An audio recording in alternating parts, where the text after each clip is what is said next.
Starting సాదాసీదాగా ఉంది, ending మాత్రం అదుర్స్, అంతేనా? బ్రహ్మాండంగా ముగిస్తూ ఉన్నారు ఈ క్యాంపుని. అంటే ఈ ఏర్పాట్లు ఇక్కడ కాదు, మీరు 45 రోజులు శ్రద్ధగా చదువుకొని మాకు ఈ క్యాంపు వల్ల చాలా లాభం జరిగింది అని చెప్పి మీరు సంతోషంగా మాట్లాడుతున్నారు కాబట్టే ఈ క్యాంప్ చాలా అద్భుతంగా ముగిసిందని చెప్పి నేను అనుకుంటా ఉన్నా.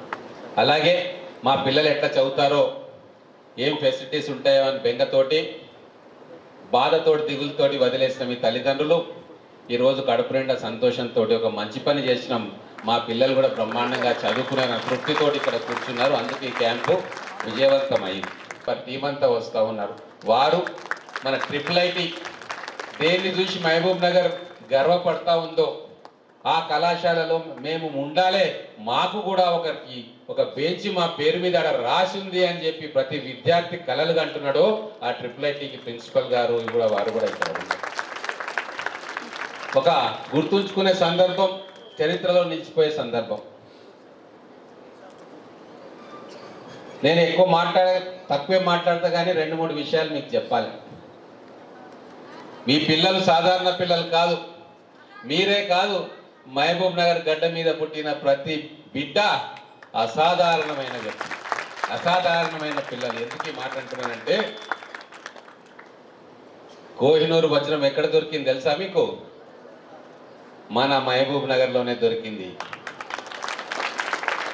కృష్ణానది పరివాహక ప్రాంతాల్లో మన పాలమూరు గడ్డ మీదనే ఇప్పుడు ముక్కలు చేసిండ్రు, కానీ ఉమ్మడి పాలమూరు జిల్లా ఒక సాధారణ రాయి, దాన్ని సానబట్టి కోహినూరు వజ్రంగా మనం తయారు చేస్తే అది పోయి విక్టోరియా మహారాణి ఇంగ్లాండ్, అప్పుడు రవి అస్తమించని బ్రిటిష్ సామ్రాజ్యానికి అధినేత, వారి తల మీద కూర్చున్నది ఆ కోహినూరు వజ్రం. అటువంటి వజ్రాలు మీరు, కానీ మిమ్మల్ని సానబట్లే. ఇన్ని సంవత్సరాలు మీ వజ్రాల గురించి మర్చిపోయినరు, మిమ్మల్ని లేబర్గా మాత్రమే గుర్తించిండ్రు. పాలమూరు అంటే వలస కూలీలు, పాలమూరు బిడ్డలంటే శ్రామికులు. దాన్ని మార్చాలని చెప్పి కంకణం కట్టుకున్నాం ఇక్కడ కూర్చున్న వాళ్ళందరూ. పాలమూరు అంటే లేబర్ అడ్డ కాదు, పాలమూరు అంటే కోహినూరు వజ్రాల ధని అని చెప్పి ఈరోజు మేమందరం కంకణం కట్టుకున్నాం. ప్రతి ఒక్కరు, కొందరు పేర్లు నేను చదివినా, కొందరు పేర్లు చదవలేకపోయినా చాలా మంది ఉన్నారు. ఒక తల్లేమో పిల్లల్ని వదిలేసి వీళ్ళే నా పిల్లలు, వీళ్ళ బాగోగులు నేను చూసుకుంటా అని చెప్పి 24 గంటలు వీళ్ళతోటే వండి పడుకున్నదో తల్లి. ఇంకో తల్లి 4 గంటలకు నిద్ర లేచి మా పిల్లలకు నేను పాఠాలు చెప్పాలి అని చెప్పి ఎంతో కష్టపడి వచ్చి 5:30కి ఇక్కడ పాఠం మొదలుపెట్టి మళ్ళా ఇంటికి పోయి పిల్లలకు వండి పెట్టింది. ఒక తండ్రి 4 గంటలకు వచ్చి ఇక్కడ మ్యాథ్స్ చెప్పాలి అని ఫస్ట్ క్లాస్లోనే మ్యాథ్స్ చెప్పి మళ్ళీ పోయి స్కూల్లో పాఠాలు చెప్పింది. ఇట్లా ఎంతో మంది త్యాగం, ఎంతో మంది శ్రమ, ఎంతో మంది మా కడుపులో ఉన్న కసే ఈరోజు ఈ క్యాంపుని ఇంత అద్భుతంగా మనం పూర్తి చేసుకోవడానికి అవకాశం కల్పించింది. ఈ కసి, ఈ ఆరాటం ఇప్పటిది కాదు, కొన్ని వేల సంవత్సరాలు పాలమూరును మర్చిపోయి, పాలమూరులో ఉన్న టాలెంట్ను మర్చిపోయి, కేవలం ఇక్కడ పుట్టినవాడు శ్రామికుడిగానే పనికి వస్తాడు అన్న ఒక ఆలోచన నుంచి విముక్తి పొందడానికే ఈరోజు ఇంతమంది కసితో పనిచేస్తూ ఉన్నారు. మనకి ఇన్ని రోజులు జరిగింది ఏంది? అన్యాయం, దగ, మోసం. తెలంగాణ ఉద్యమమే పాలమూరుకు జరిగిన అన్యాయం, దగ, మోసం గురించి చెప్తూనే తెలంగాణను మనం తీసుకొచ్చినాం. కానీ తెలంగాణ వచ్చిన తర్వాత మనకు న్యాయం జరిగిందా అంటే అంతంత మాత్రమే జరిగింది. అందుకే కొత్త చరిత్ర రాయాలి. మీరు కొత్త చరిత్ర రాయాలి అన్న కసి మీలో ఉండాలి. మేము తెలంగాణ తలరాతను మారుస్తాం, మా పాలమూరు తలరాత కాదు, తెలంగాణ భవిష్యత్తును నిర్ధారణ చేసే శక్తి మాలో ఉంది, శ్రమిస్తాం మేము, మాకు అనువైన వసతులు కల్పించండి అని చెప్పి ఇప్పుడు ఈ బిడ్డలు కోరుకుంటా ఉన్నారు. ఖచ్చితంగా కల్పిస్తాం. మీరు ఏం కావాలని కోరుకుంటున్నారో అది మీకు ఇస్తాం. మీరు ఎంత పైకి ఎగరాలనుకుంటారో దానికి అవకాశం కల్పిస్తాం. దానికి ఏం కావాలన్నా చేస్తాం. వేదిక మీద ఉన్న ప్రతి ఒక్కరు కూడా ఆ యజ్ఞంలో భాగం అయ్యిండ్రు కాబట్టి ఇప్పుడు ఇంత గొప్ప కార్యక్రమాలు మనం చేస్తూ ఉన్నాం. మనకు తరతరాలుగా భగవంతుడు అన్యాయం చేసిండు, సంపదను ఇయ్యలే, మనకు గనులు ఇయ్యలే, ఖనిజ సంపదలు లేవు, గనులు లేవు, ప్రకృతి వైపరీత్యాలు, కరువు, కాటకాలు, ఇవన్నీ కూడా మన తాతలు ముత్తాతలు ఎన్నో ఏళ్లుగా గోసపడుతూ బాధపడుతూ కాలం వెలదీసి ఈ గడ్డలోనే కలిసిపోయారు. కానీ ఒక్కటి మాత్రం మిగిలింది, తరతరాలుగా మన డిఎన్ఏలో ఒకటి మిగిలింది. ఏందది? మేధస్సు, తెలివి, కష్టపడే మనస్తత్వం, ప్రేమతో పలకరించే ఆప్యాయత, ఇవన్నిటిని మిగిల్చిపోయింది మన పెద్దలు. అదే ఇప్పుడు మనకు ఆయుధాలుగా మారుతా ఉన్నాయి. ఆ కష్టపడే మనస్తత్వమే ఎవరెస్ట్ శిఖరాన్ని ఎక్కేంతగా మనకు సాధకు ఇంధనంగా మారుతా ఉంది. కాబట్టి మీలో ఉన్న టాలెంట్ను మీరు అర్థం చేసుకోండి, మీ సమయాన్ని వృధా చేసుకోకండి. ఒక అద్భుతమైన అవకాశం ఈరోజు మనకు IIIT రూపంలో మనకు వచ్చింది. ఈ IIIT ఒక కాలేజీ కాదు, IIITలో సీటు ఒక బర్త్ కాదు, అది కొన్ని లక్షల మంది పిల్లలకు కలలు అనే ఒక సౌధం. దాంట్లో పోతారా, దాంట్లో వెళ్తారా, సీట్ వస్తుందా అన్నది ముఖ్యం కాదు. ఆ సీటు సంపాదించడానికి మీరు పడ్డ కష్టం మిగతా ఎన్నో మెట్లు ఎక్కడానికి ఉపయోగపడుతుంది. ఫౌండేషన్ SSCలో చదువుతున్నందుకు మీరందరు దీనిలో చదువుతున్నందుకు చాలా సంతోషంగా ఉంది. అలాగే IIITలో కూడా మంచి ర్యాంకులు సాధిస్తారని కోరుకుంటున్నాను. ఇప్పుడు IIIT ప్రిన్సిపాల్ గారు, DO గారు మాట్లాడుతూ ఉంటే నాకు చాలా ఆనందంగా అనిపిస్తూ ఉంది. ఇంతటి గొప్ప వ్యక్తితో దగ్గరగా పొలిటికల్ జర్నీ చేసే అవకాశం ఆ భగవంతుడు నాకు ఇచ్చినందుకు ఆనందంగా ఉంది. రాజకీయాల్లో ఎత్తులు, పై ఎత్తులు, కుట్రలు,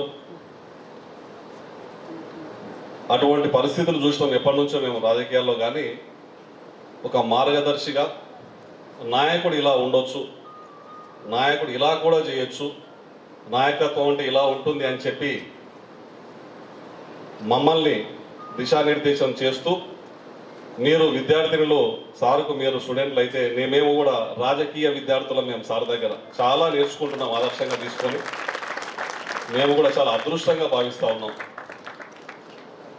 ఎప్పుడు చూసినా, ఏ నాయకుడు చూసినా రాజకీయాల్లో ఎలక్షన్లో కూడా ఒక ఓటు అడగాలంటే ఒక ఇంటోళ్ళు ఆడ పక్కన ఉంటే మీకు ఓటు ఉందా లేదా, ఓటర్ ID లేకుంటే కూడా వాళ్ళను పలకరించే పరిస్థితి లేదు. అంటే మీరు ఆ ఏరియాలో మీకు ఓటు ఉందా లేదా, మీకు ఓటు లేదా, మీరు పక్కూరు వాళ్ళు అంటే వాళ్ళని పలకరియరు.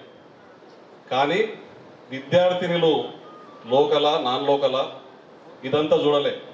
ఎక్కడి నుంచి అయినా సరే వాళ్ళకు ఆ కసి ఉండి, చదువుకోవాలని కోరిక ఉండి, ఆ తల్లిదండ్రులు ఏ పరిస్థితుల్లో ఉన్నారో, ఆర్థిక పరిస్థితి ఏంటి అని తెలుసుకొని ఎంత దూరం నుంచి వచ్చినా సరే హక్కున చేర్చుకొని గొప్ప మనసుతో వాళ్ళ భవిష్యత్తుకు పునాది వేస్తూ వాళ్ళను అనునిత్యం పరిశీలించుకుంటా, వాళ్ళ బాగోగులు చూసుకుంటా ఉన్నటువంటి నాయకుడు మన NM శ్రీనివాసరెడ్డి గారు. చాలా ఆనందంగా ఉంది ఈరోజు.